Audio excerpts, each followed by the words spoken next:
Как да оцелееш в Кичокамайна? Кичокамайна е част от кралство Пловдив или така нареченият Озартаун. Кичокамайна е познат още като Майняк, Айлякамайна, квартала на ушатите, елате повече или просто вземите ябаници. По-жаргонно Кичокамайна е днонощната кръчма, квартала до Коматео, Кютек махала, ония въгъла, квартала на батутите и пътя до графство Марково. Жителите на Кичокамайна са между 14 и 30, предимно нацепени батки по 30 максимум 31 кила, страдащи от анорексия, но на анаболи, бостери и протеин. Кичокамайна е футболен квартал не поради наличие на много фенове, а заради факта, че при грешен ход ще играят футбол с главата ти. Въпреки това квартала Майна е жълто-черно-бяло или зависи какво е на мода сега. Газарите, Майна, се отличават с татоси, а турбогазарите – с ръкави. Също, Майна, те са безсмъртни, с поне 3 присъди зад гърба си, 5 сцепени глави и един въоръжен грабеж с воден пистолет. Хората в Кичокамайна над 30 са педали и предимно подвластни на масоните.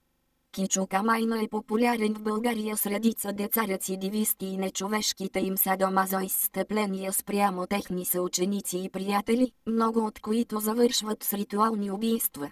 Силно се препоръчва да не ходите в квартала.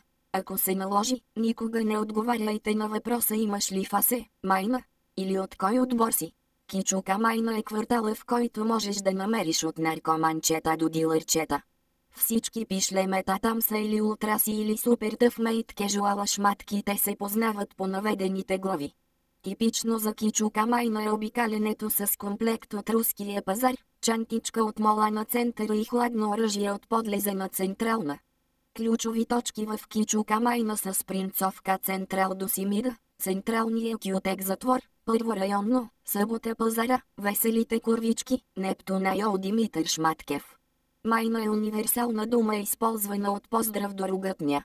Често се срещат изрази като Костала Майна, Майната ти, Майна Фака. Кичокамайна е най-рап населения квартал в южната част на кралство Пловдив.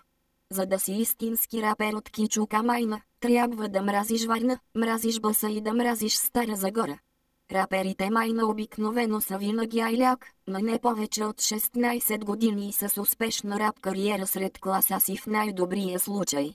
В Кичокамайна можеш да бъдеш пребит, обран и ебан дори и без да се усетиш. За да оцелееш в Кичокамайна трябва да си от Кичокамайна, а ако не си, да повтаряш майна или айляк през 2 думи. Да притежаваш огнестрелно оръжие, в крайни случаи хладно. При липса на такива, ходи приклекнал и с ръце пред главата, скоро ще почнат да те удрят. Задължително трябва да знаеш да се биеш, или поне да претендираш за това. Гледайте лошо, ама само жените по-малки от вас и децата, но при децата, внимавайте за нинджи.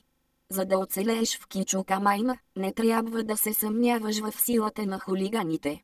Не споменавай Смирненски, освен ако не си търсиш проститутка. Никога не се използват думите Столипиново или Изгрев. Вместо това се използва тренировачен ринг и синоними. Никога не се съгласявай, когато ти предложат разходка към Коматево. Никога не бъди дългокос, педал или циганин. Винаги ходи на групи с поне 10 приятеля. По възможност, с качулки, не бъди от село, особено от труд. Най-важното е да злоупотребяваш с ракията и с тревата. Култови жители на Кичокамайна са Бай Филип Крусивия, Тошо Лакото, Ванката Грозния, оная гърджавата с сиреня салата Дупка и майката на Ушев. Задължително за Кичокамайна е да вземеш 5 лева от гардероба на баба си и да ходиш в Хистерия, Плазма или Червило, защото други дискотеки няма. В крайен случай можеш да се забиеш в Екстрема. Задължително е да имаш кола, под това разбирайте на баща ви колата, 2 приятелки, 2 любовници, 2 ножа, 2 телефона и 2 баници с буза. Квартала Майна се слави с находчивата си похотливост, съставяща се от начини да те ограбят, напсуват, изпързалят, преебат.